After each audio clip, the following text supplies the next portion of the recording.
मामा आइले इमली घोटवले दही के करना ले जास।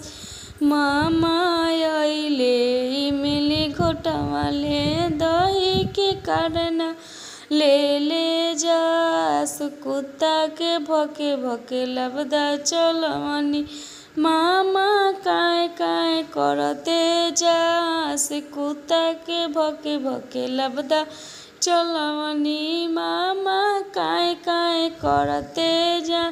मामा आइले इमली घोटवले दही के करना ले जास। कुत्ता के भके भके लबदा चलवनी मामा काय काय करते जास। छपरा में कपड़ा महंगा भइले मनोज मामा ना